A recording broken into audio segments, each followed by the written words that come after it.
USA Today with Charlie Greenwald. Today's top story is Uber. You know, the app that you only open between 2 and 3 a.m. If you've been paying attention to the news lately, you would know that Uber has not been getting a lot of good press.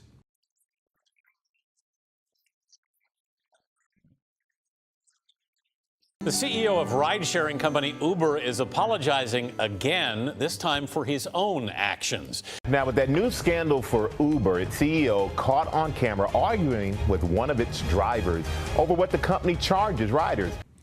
Oh, geez. Yeah, that's Uber CEO Travis Kalanick, whose name sounds more like a Division I quarterback than a Silicon Valley executive.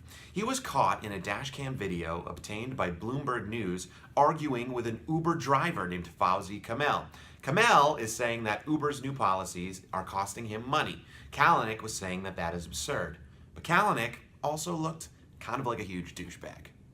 The 40-year-old CEO seen riding in the back seat of an Uber, speaking with two companions and to driver Fauzi Kamel when things suddenly get heated. But people are not trusting you anymore. I lost $97,000 because of you. I bankrupt because of you. What if I changed the whole business? What? You dropped the prices. On black? Yes, you did. Did with $20. You started with $20. You know what? How much is the mile now? $2.75? You know what? What? Some people don't like to take responsibility for I their take They blame everything But in why their you life on sending an somebody email else. for town card? Good luck. Hold on. Did I hear them say two companions? Sick, Kalanick. You're the man. And second of all, and more importantly, good luck is not what you say to a subordinate after riding in the car of the company you own. You would probably say, if you were a professional and normal human being, you know what, that's an interesting concern. Why don't we follow up about this later? Good luck is something that you say when you run into an ex at a party. Yeah, good luck, I guess. Good luck. Okay, look, I looked into it, and Uber Black's prices have actually hovered around the same amount for the past several months. What has changed is that Uber X and Uber XL have seen their prices drop. So Fauzi Kamel, the driver, does have a point when he say that Uber's new prices are affecting the drivers in a negative way. And Kalanick, well, he's just sort of embarrassed himself. But at least he apologized. Kalanick writing to employees to say that I am ashamed is an extreme understatement. It's clear that this video is a reflection of me, and this is the first time I've been willing to admit that I need leadership help, and I intend to get it.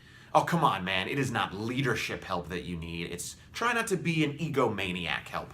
Now, I'm not saying that you need to give Fauzi Kamel a permanent 5-star rating or a G6 as penance for shouting and screaming at him, but I am saying that maybe in the future you should think before you get caught on video being a huge asshole, especially 2 weeks after this happened. A former engineer is going public with what she says is a frequent problem inside Uber: sexual harassment and sexism. She describes the company as an organization in chaos. Yep, that's right. Susan Fowler, an engineer who worked for Uber last year, recently alleged on a blog post that during her time at the company, they failed to fully investigate sexual harassment cases in the company workplace. Her blog was posted on February 19th, and the story went viral just 1 day later. If you're keeping track, the video of Kalanick's skirmish with Fauzi Kamel was released to the public less than 2 weeks later, breaking on news outlets on March 1st. But let's go back to the Fowler thing. What happened here?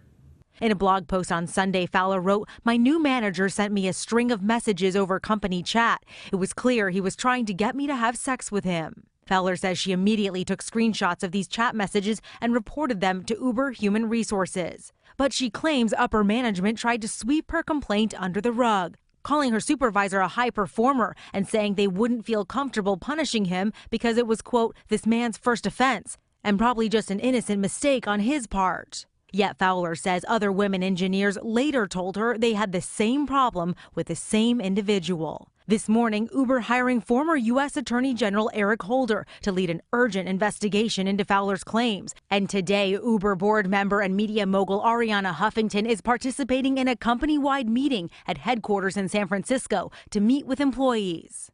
Whoa, buckle up, everybody. They're bringing in the big guns, Holder and Huffington.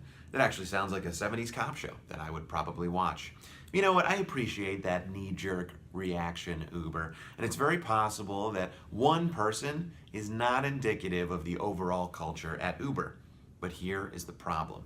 According to The Guardian, thousands of women and people of color in tech come forward every year with sexual harassment claims, often citing the party culture of male executives in the industry. You know, guys like Russ Hanneman from Silicon Valley, or Sean Parker, who was once busted for his cocaine usage in a vacation house, or Travis Kalanick, who once, in an actual interview, referred to his company as Boober for its ability to get men laid. Pretty embarrassing, Uber. I mean, you gotta admit, this is not good. A viral video of your CEO acting like King Kong comes just a week after the sexual harassment claim, which comes just a week after this. Earlier this year, the company accused of taking advantage of a New York taxi strike in protest of President Trump's travel ban. The move prompting many to tweet, #DeleteUber. Okay, 3 things here. 1, that is spelled wrong. Congratulations, ABC, the network that features the first 3 letters of the alphabet. You spelled that incorrectly. And secondly, why do all of those tweets feature Lyft? I mean, if you are going to protest Uber, maybe you should check out some of the smaller ride-sharing services like Get or Juno or Spinlister, which lets you use and ride bicycles. Bicycles! And finally, for those of you keeping track, this story broke right in the middle of Trump's travel ban, right around January 30th. So many people were deleting their accounts that Travis Kalanick had to issue a statement condemning the ban, and then he had to withdraw from Trump's Strategic and Policy Forum after users accused him of politicizing business decisions. So in the past month, Uber has had to deal with 3 different scandals. One having to do with your CEO behaving like a child, one having to do with your company being accused of sexual harassment negligence, and one having to do with money-grubbing practices. And this isn't even to mention the scandals of the past. Look, Uber, I'm a user. I like your app. I think you guys have a really good business model, but you got to get your act together. Young people are going to start deleting your app in large numbers if you can't figure it out. According to Vugo, 57% of rideshare passengers fall in the 25 to 34 category. And yes, Uber, you could donate a bunch of money to the ACLU like Lyft did, or you could just stay out of the fucking news.